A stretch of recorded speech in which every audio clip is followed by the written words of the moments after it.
everybody, I'm Yu-Gi-Oh! Deckmaster, and it's time for another deck special!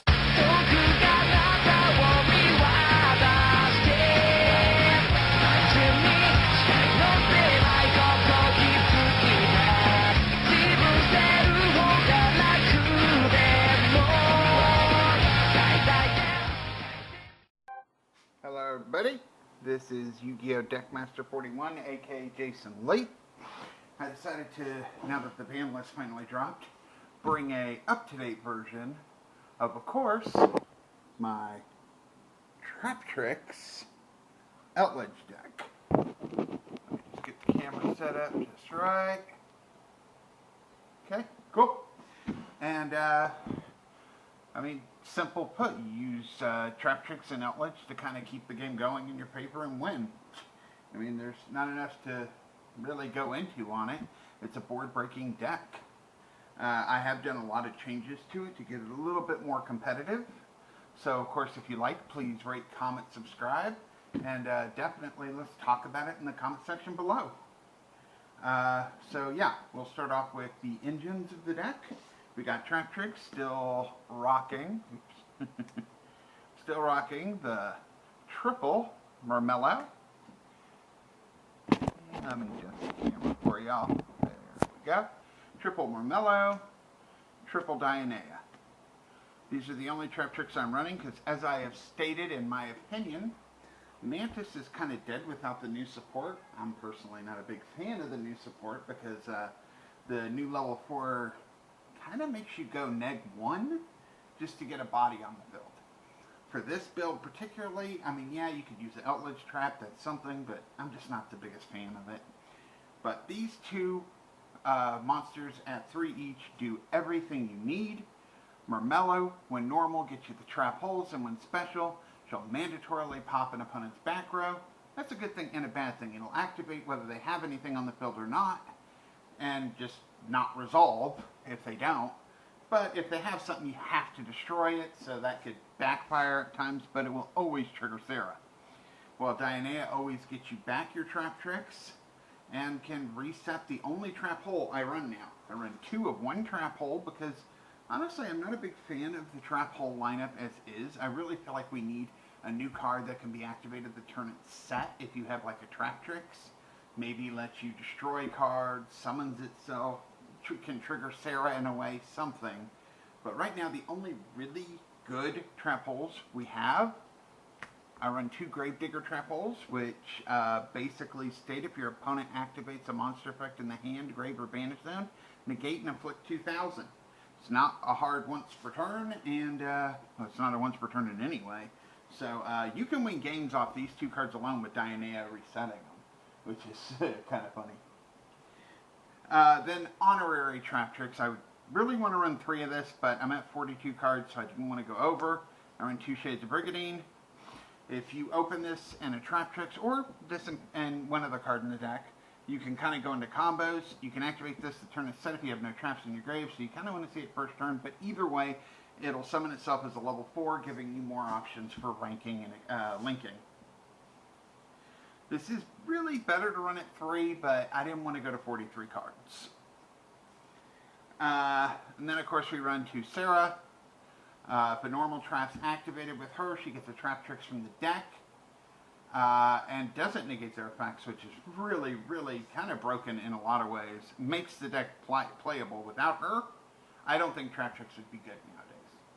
She is just fucking epic. I kind of think of her like on Bioshock, how you had Big Daddies and Little Sisters. For those that have played it, she's my little sister. I'm the Big Daddy. I got to protect her. That's my goal. I protect her. And her second effect is if another Traptrix besides Sarah activates her effect, you can set a trap hole. So you have Mermello and her that can both get to the Gravediggers to kind of get them burning your opponent's life points away and making them regret their life decisions. And she also can get you free advantage from the deck. I mean, what's not to love? That's it on the Traptrix aspect. 10 cards total, if you don't count the trap holes. No, if you count the trap holes, yeah. 10 cards total. Like I said, it's an engine. not a Traptrix deck, per se. But they do play a major important part on keeping Advantage going, and hell, Gravedigger on its own can win you games. And then you got the Eldlich. I love this big golden asshole. You got 2 Golden Lord, and just so happens he's Golden, the Golden Lord. He's awesome. He's great for board breaking. You can send him and another spell or trap from your hand to the grave to send a card your opponent controls, or you control, but it'll be your opponent, to the grave, which is great because you send, don't destroy. You do target, but you send, which is key, and you can just get rid of any threat. You don't like a card, goodbye, get rid of it. And then he has a secondary effect while in the grave. You can send a spell or trap on your field to the grave to add him to your hand, and then special summon him. Well, you can technically special summon any zombie, but he's the only zombie I run, so special summon him. And he gains 1,000 attack and defense and can't be destroyed by card effects until the end of the opponent's turn, so you get a 3,500 punch in the face monster that you can't destroy by card effects. Pretty fucking sweet. Now, you could run Eldlich for the next card, but it's like $50, and I just couldn't afford it even before it spiked. So I went with a more budget route, but it still works. Triple Foolish Burial Goods. Basically, you get 1 piece of the Eldlich engine in your hand, and you Foolish to get the other piece. If you have a golden land in your hand, you Foolish a golden land, so in phase you can get an elixir. If you have the elixir, you Foolish the elixir to set a golden land. It basically gets you the missing piece, which is great, and it works perfectly. Yes, it's a hard once per turn, but you want to see your Eldlich engine because that is what gets you through the grind game. Traptrix can do the damage for the most part, but the Eldlich engine is what keeps you going because they recycle resources so well. Of course, for that engine, since nothing was hit, yay me, we got triple Elixir of Scarlet Sanguine, which summons Golden Lord from deck or grave, which I like, and can also banish itself from the grave to set a golden land, which can only use 1 effect per turn. You got good old Conquistador, the Golden Land. It'll special summon itself as a level 5 zombie, light, I think 500 attack, 1800 defense, and if Golden Lord happens to be chilling on the field, you get to non-target lay destroy 1 card on the field, which is great. It doesn't target, it gives you an out to everything, Mystic Mine, Floodgates, pretty much anything that can be destroyed this can take care of. It does have to be face up, I believe, but I think, does it have to be face up? Yeah, destroy 1 face up card. But still, it's non-target destruction. It's pretty good. It's pretty sweet. And during the end phase of the turn, you can banish it to send an elixir from your deck, but you can only use 1 effect per turn. And then I run 2 Jaquero. You could reverse the ratio, 3 Jaquero, 2 Conquistador, but you know, it's whatever you choose really there. Jaquero summons itself as a level 5 zombie, light, 1800, 1800, so this one can actually punch. And, I mean, they even look like they're ready to attack. I mean, look at that sword. Look at that sword. He has a sword. Yeah, see it? Yeah. And when he's summoned, if Golden Lord's on the field, you get a non-target banish from the grave. Just get rid of any card. That's awesome. Just, I don't like that card in your grave. Goodbye. Monster, spell, trap. It could even be your own graveyard, but why would you? And the cool fact... and of course, during the end phase, you can banish it to set an elixir, but you can only use 1 effect per turn. The main concept is on your turn, once they're in the grave, you'll be setting your resource on your opponent's turn. You'll be banishing and popping, and then resetting, and then banishing and popping. And it's kind of like that. Cool part is both Conquistador and Jaquero, when they are summoned, their effect to banish or pop activates in resolution of that summon, so it does not start a new chain. They're summoned, the card's gone. You stop the summon, the effect doesn't pop or banish. You don't stop it, it's going to do it. There's no middle ground, no way to chain to it at that point in time, which I really, really love. That's it for the Golden Lord, or the Eldlich package, but trust me, it makes the deck fucking crazy. Control out the ass. Sorry. I only run one hand trap because it's a board breaking deck. You're going to run traps to break boards more so. But if you're forced to go second, you've got to have something, and it has to be something that can, make an impact. A good hand trap, not one that they can play through as easily. Now, I do side more hand traps, of course, but main-wise, I just main 3 gamma, 1 driver, can negate a monster effect, destroy it. You do it right at the right time, you kind of can shut down a lot of things. I do run triple parallel exceed. You link summon, you can special summon this to a zone of link monster points to you, then summon another from the deck. And they both become level 4, allowing for rank 4 options. You can go proactive or reactive, depending on whose turn it is, and its advantage is just way too good. I run on Dispels. The only other spell besides goods is double or nothing for the Utopia double combo. It's one of the ways you win. And then I guess for the leftover traps, we got 2 Ice Dragon's Prisons. Could run this at 3 if you want to, but I didn't have the money to get a 3rd, so I run 2. This lets you special summon a monster from your opponent's grave, which is great. You can beat your opponent down with it, link off, exceed, whatever. But you also, if you special summon a monster from your opponent's grave, you also could use its secondary effect that says when that monster is special summoned, you can target 2 monsters on the field, each of the same type, 1 on your field, 1 on your opponent's, banish them. So, for example, as an Outer Dragoon, special summon Dark Magician, banish Magician and Dragoon because he has a spellcaster. Whoopsie, goodbye. So, and you got a few plays with that, honestly. And then, of course, it's a board-breaking deck. Triple Dogmatica Punishment. The only Dogmatica card I run, but target a monster, send a monster from your extra deck with attack equal to or less, and then destroy that monster. Card you're going to send is, of course, one of the 2 Elder Entity Nitis. Almost said Norden. Wrong one. We wish we had access to that one. I think everybody does, but no.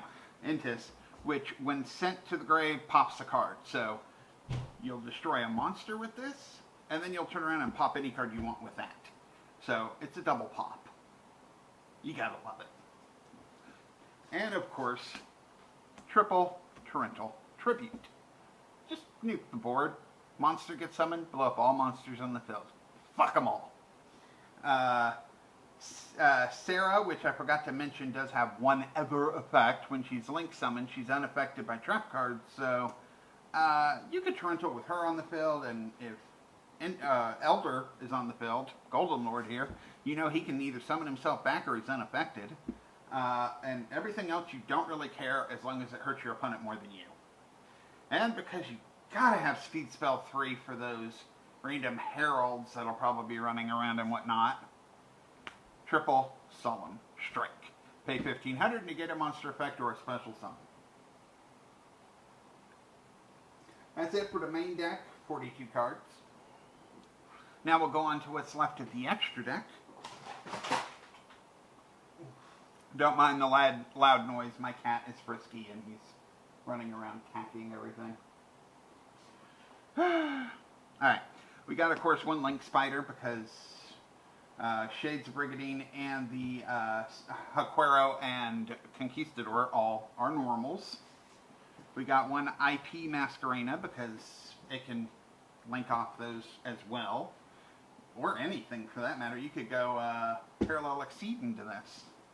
And because we run that, why not run 1 Nightmare Unicorn? IP allows us to quick effect link summon on the opponent's turn, and Unicorn allows us to discard a card to spin a card. So, hey, another line of interruptions you can do. And then, of course, for the last, we run Boral Sword. I mean, I'd love to run Access Code Talker, don't get me wrong, but I'm not made of money, so not happening. Boral Sword's just a double attacker that gets really beefy on his first attack. Gains half the attack of a monster he battles for the first time. So, it helps you close out games. Period. Then for the Exceeds, Of course, we have Utopia, double. Go into that, quick effect, get double or nothing from deck, and then you can overlay Utopia on top of it. You're going to overlay that one. Going to attack with it, detach to use its own effect, which will negate its own attack. And then double or nothing says if your attack's negated, attack again and do double damage. Well, gain double the attack for the damage stuff, so he goes to a 10,000 attacking Utopia. Pretty nice. If you need an out for Dragoon, though, you can also go Utopia into Utopia Lightning, who states your opponent can't activate effects during the battle phase, well, when it attacks, and during the damage step you can detach 2 to boost it to 5,000, so you detach 2, it goes to 5,000, Dragoon can't activate a damn thing, and goodbye, or any other threat you're dealing with.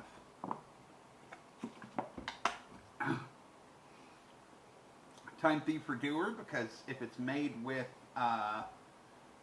Shades of Brigadine, it can detach to spin a card, which is nice. Plus, if you have a monster under it, which you would, you can detach to banish it, to dodge effects, because it'll come back during the end phase. And during your either player's turn, you attach the top card from your opponent's deck to it. So if you happen to get a spell and detach it, you get a draw card. Bish Dweller, because it shuts off graveyard effects, is a quick effect. And I do not run the Rafflesia or the other Traptrix Exceed because I don't run enough trap holes for Rafflesia. I don't feel she's worth running just for that reason. And the other Traptrix I just don't personally like. Though the 2200 unaffected by trap effect is kind of cool, but not really. So instead I run one Zodiac Shakanine and one Zodiac Trident. You'll see a lot of OCG builds and current builds. If you have access to Zeus, you can go the Borbo, whichever one's the one that attacks directly, and Zeus. So you'll have Shakanine, which is generic, just takes 2 level 4s, go into it, attack directly, or go into it, stack Trident, pop a card, stack the whatever one that attacks directly, attack directly, go into Zeus. But I don't have access to Zeus, so there's no point in running the one that attacks directly. But you can. That's an option. Do keep that in mind. But yeah, this just gives you a defense position monster on your opponent's turn with the quick effect to detach and pop a face-up card. It's an interruption. That's why I run it. Besides the Zeus combo, what other cards would I suggest running? The Blackluster Soldier Link. I wish to God I could afford it. I mean, it's a Link 3 generic, and if you use Golden Lord for it, it cannot be targeted or destroyed by card effects. If it destroys a monster by battle, it can either gain 1500 permanently, banish a card, or do a double attack on its next turn, which will never use that effect. But getting a 4500 monster that can't be targeted or destroyed, Dragoon says hi. It's hard to get over Dragoon, it's hard to get over that. Even harder so because Ice Dragon Prism really won't work in this. Because I don't run any other warriors. To my knowledge. So, little harder. And, you know, Banish is always nice, too. I mean, why not, right? I wish. But it's only coming out as a Ghost Rare. I can't afford that shit. For the side deck, you gotta have a little bit of everything, because you never know what you're gonna face, especially with the format up in a kind of a new gust of wind with everything getting hit. So, I run a couple Lancias to stop banishing on opponent's turn. So, nope, no banishing. Couple Drolls to basically state no more drawing. Once they add a card from their deck to the hand, you drop this. They cannot do any more adding from their deck. Or drawing, I think. No, they might be able to draw. Send this card from your hand to the grave for the rest of the turn. Cannot add cards from either player's main deck to their hand. Nope, can't draw either. So it just shuts off a whole bunch of stuff. A couple Nibiru's, because Nibiru says, oh, you summoned 5 times? Let me wreck your world by tributing all monsters on the field. And you don't really care overall if your stuff gets tributed. Golden Lord can come back. Sarah will have served her purpose. The rest of it's like whatever. It's like Torrential Tribute, except Sarah can get hurt by it. But I feel sorry for Sarah, though. I do. But, you know, you got to do what you got to do. And you get a big old rock. And, of course, you have plenty of ways to get rid of it. the token that it summons, because it does summon a token to the opponent's field, and that monster will have attack and defense equal to all the monsters tributed combined. So, but you have a way of getting rid of it with your Eldlich engine, so it's not really that big of a deal. Then you basically run 2 Pancratops for the most part, and I know you're thinking, but he's limited. I said basically. You run 1 World Dino Wrestling, which if it's in your grave and your opponent controls more monsters than you can banish it to special summon a Dino Wrestler from deck, and hey, what do you know, Pancratops is a Dino Wrestler. So either you draw this, or you could Foolish Burial Goods this, or send it with Golden Lord, either from hand or from field, banish, get Pancratops out. What does he do? Well, he's a big 2600 attacker, which is nice, and he can also quick effect tribute himself to pop 1 card on the field. So, you basically run 2. Well, you have an easier way of getting to him anyway. Then, of course, Harpy's Feather Duster, because your opponent's not allowed to have background. Only you. It's the rules. Look it up. The law states only you. 3-dimensional Barrier, because no matter how the format shapes up, Virtual World's still going to Synchro as their main mechanic. Drytron's still going to Ritual. Zoo Eldlich is still going to Exceed. And, you know, basically this shuts down anything but Link Summoning. And there's not really that many big Link decks around right now. That's their main focus. So this shuts your opponent down by preventing them from going into those cards for the turn, and negates the effect of all monsters of that type on the field. But keep in mind, it will negate if you say Exceed, your face-up exceeds. 2, so, you know, be cautious of that. And then if you're going first, Solemn Judgment, just to say no to whatever the fuck you want. Pay half your life points, negate a spell, trap, or summon, period. Use it wisely, because this can kill you, and be cautious in Game 3. Gravedigger Trap Hole is your friend in Game 3, but it only does so much, so having your life points can backfire if you don't have enough time to, you know, fix the difference in some way. But, yeah, that's my current build so far. Let me know your thoughts down below. And as always, thank y'all for watching. Please tell your family you love them, take care of them and your fur babies. And as always, until next time, peace out, rock on.